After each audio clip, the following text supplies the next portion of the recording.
ഇന്നല്ലേ നല്ല ബീഫ് കിട്ടിയിട്ടുണ്ട്. അപ്പോൾ ഇന്ന് അതായിട്ട് ഒരു ബിരിയാണി വെക്കാമെന്ന് വിചാരിച്ചു. അപ്പോൾ വളരെ ഈസി ആയിട്ട് ബിരിയാണി തയ്യാറാക്കും. പെട്ടെന്നൊക്കെ ഒരു ബിരിയാണി നമ്മൾ ഉള്ളിയൊന്നും വഴറ്റാതെ വളരെ ഈസി ആയിട്ട് ബിരിയാണി തയ്യാറാക്കുന്ന രീതിയാണ് കേട്ടോ ഞാൻ കാണിക്കുന്നത്.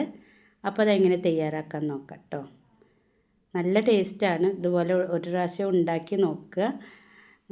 ആദ്യം ഞാൻ ചോറ് റെഡിയാക്കുകയാണ്. അതിന് വേണ്ടിയിട്ട് നമ്മൾ എത്രയാണോ അരി എടുക്കുന്നത് ഒരു പാത്രത്തിൽ അളക്കുക. ആ പാത്രത്തിന് 2 പാത്രം വെള്ളം എടുക്കുക കേട്ടോ.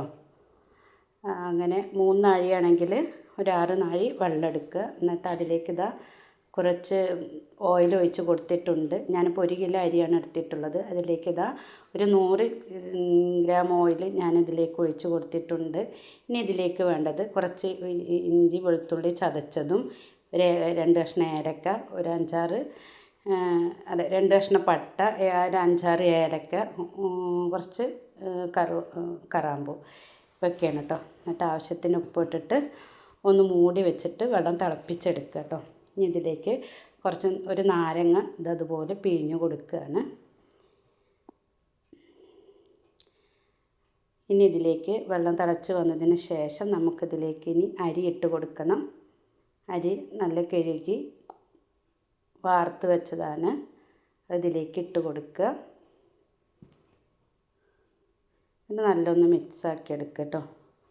എന്നിട്ടിത് മൂടി വെച്ചിട്ട് ചെറിയ തീയിലിട്ടിട്ട് വേണം വേവിച്ചെടുക്കാൻ.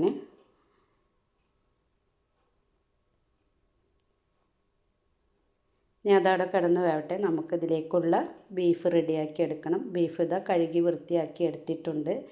കുറച്ച് വലിയ കഷ്ണമാക്കിയിട്ടാണ് കേട്ടോ മുറിച്ചിട്ടുള്ളത്. ബിരിയാണിക്ക് ഇതുപോലെ കുറച്ച് വലിയ കഷ്ണമാക്കി മുറിച്ചെടുക്കുക. ഇനി ഇതിലേക്ക് വേണ്ടത് സവോളയാണ്. ഒരു 3 വലിയ സവോള ചെറുതായി അരിഞ്ഞതാണ് അതിലേക്ക് ചേർത്ത് കൊടുത്തിട്ടുണ്ട്. ഇനി ഇതിലേക്ക് ഇഞ്ചി ചതച്ചത് 1 ടേബിൾ സ്പൂൺ ഇഞ്ചി ചതച്ചതാണ്. ഇനി അതുപോലെ തന്നെ 1 ടേബിൾ സ്പൂൺ വെളുത്തുള്ളി ചതച്ചതും കൂടി ചേർത്ത് കൊടുക്കുക.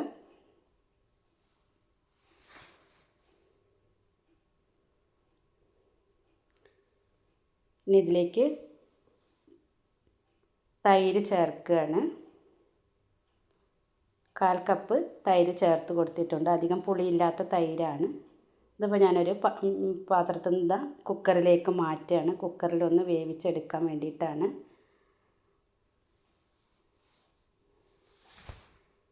ഇനി ഇതിലേക്ക് വേണ്ടത് തക്കാളിയാണ്. ഒരു 4 വലിയ തക്കാളി ചേർത്തിട്ടുണ്ട്.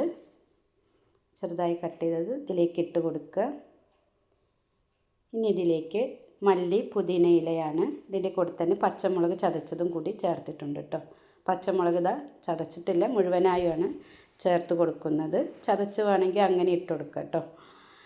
ഇനി മഞ്ഞൾപ്പൊടി 1 ടീസ്പൂൺ മഞ്ഞൾപ്പൊടി, 1.5 ടീസ്പൂൺ മുളക് പൊടി. അധികം എരിവില്ലാത്ത മുളകാണ് കേട്ടോ. മുളക് പൊടി എരിവുണ്ടെങ്കിൽ അതിനനുസരിച്ചൊക്കെ ചേർത്ത് കൊടുക്കുക. 1 ടീസ്പൂൺ മല്ലിപ്പൊടിയാണ്. ഇനി ഇതിലേക്ക് ഗരം മസാലയാണ് ചേർക്കുന്നത്. 3 ടീസ്പൂൺ ഗരം മസാല ചേർത്തിട്ടുണ്ട്. ആവശ്യത്തിനുള്ള ഉപ്പും ചേർത്തിട്ട് കുറച്ച് ഓയിലും കൂടി ഒഴിച്ച് കൊടുക്കുകയാണ്. എന്നിട്ട് നല്ലൊന്ന് മിക്സാക്കി എടുക്കുക. കൈ വെച്ചിട്ട് നല്ലൊന്ന് മിക്സാക്കി എടുക്കുക കേട്ടോ.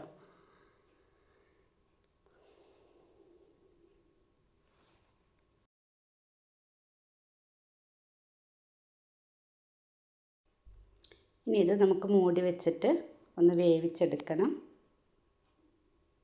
അപ്പോൾ ബീഫൊക്കെ വെന്ത് വന്നിട്ടുണ്ട്. നമുക്കിനി ചോറും ബീഫൊക്കെ വെന്തിട്ടുണ്ട്. ഇനി നമുക്കിതൊന്ന് ദമ്മിടണം.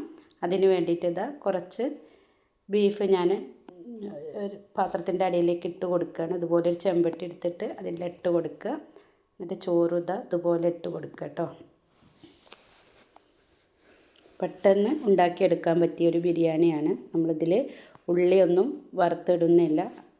വേണമെങ്കിൽ അതൊക്കെ ഇടാം കേട്ടോ. ഉള്ളി, അണ്ടിപ്പരിപ്പ്, മുന്തിരിയൊക്കെ ഈ ദമ്മിടണ സമയത്ത് അതൊക്കെ ഇട്ട് കൊടുക്കുക. ഞാനിപ്പോൾ അതൊന്നും ചെയ്യുന്നില്ല.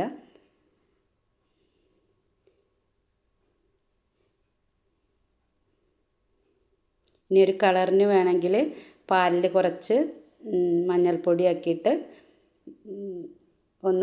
ഒരു 1/4 ടീസ്പൂൺ മഞ്ഞൾപ്പൊടി, ഒരു 1/4 ഗ്ലാസ് പാലിൽ കലക്കിയിട്ട് അതിൻ്റെ മേലെ ഒന്നിങ്ങനെ ഈ സമയത്ത് നമുക്ക് ഒഴിച്ച് കൊടുക്കാം കേട്ടോ. കളറൊക്കെ വേണമെന്നുണ്ടെങ്കിൽ ഞാനിപ്പോൾ സിമ്പിളായിട്ടാണ് തയ്യാറാക്കുന്നത്. പെട്ടെന്ന് നമുക്ക് തയ്യാറാക്കി എടുക്കാൻ പറ്റുന്ന ഒരു ബിരിയാണിയാണ്. ഇങ്ങനെ ചെയ്താലും നല്ല ടേസ്റ്റാണ്, നമുക്ക് കഴിക്കാനല്ലേ. അപ്പോൾ കുറച്ച് കളറൊന്നും ഇല്ലെങ്കിൽ കുഴപ്പമൊന്നുമില്ല, നല്ല ടേസ്റ്റാണ്. ഇതുപോലെ ഉണ്ടാക്കിയില്ലെങ്കിൽ ഒന്ന് ഉണ്ടാക്കി നോക്കുക. ഇതാ ബാക്കിയുള്ള ബീഫ് കൂടി ഇതിലേക്ക് ഇട്ട് കൊടുക്കുകയാണ്. അതിനുശേഷം ബാക്കിയുള്ള ചോറും കൂടി ഇതിലേക്ക് ഇട്ട് കൊടുക്കുക.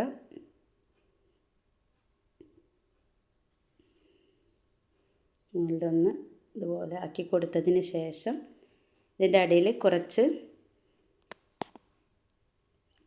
കറി ബാക്കി വന്നിട്ടുണ്ട്. ബീഫിൽ വെള്ളം വന്നത്, ആ വെള്ളം ഇതിൻ്റെ മേലെ ഞാൻ ഒഴിച്ച് കൊടുക്കുകയാണ്. ബാക്കി വന്ന വെള്ളമാണ്. അധികം ഉണ്ടെങ്കിൽ ഫുള്ളായിട്ടൊന്നും ഒഴിച്ചെടുക്കണ്ട, ഫുള്ളായിട്ട് വെള്ളം അധികം ആയി പോവരുത്. ഇതിപ്പോൾ ഒരു 3 ടേബിൾ സ്പൂൺ മാത്രമേ ഉള്ളൂ. അപ്പോൾ ഞാനത് ഒഴിച്ച് കൊടുത്തിരിക്കുകയാണ്.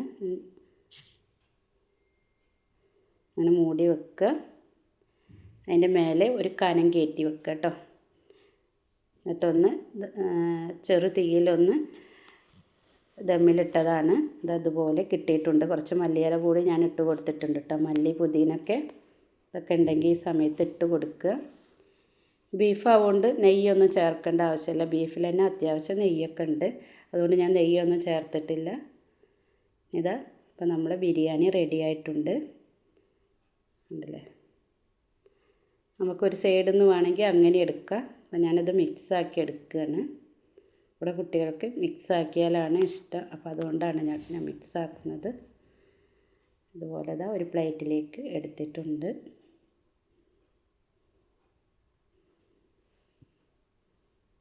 അപ്പോൾ അത് അത്രയേ ഉള്ളൂ.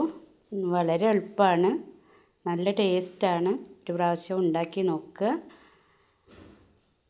അപ്പോൾ എൻ്റെ റെസിപ്പി നിങ്ങൾക്ക് ഇഷ്ടപ്പെടുകയാണെങ്കിൽ ലൈക്കും കമൻറ്റും സബ്സ്ക്രൈബും ഒക്കെ ചെയ്യാം കേട്ടോ. Thank you.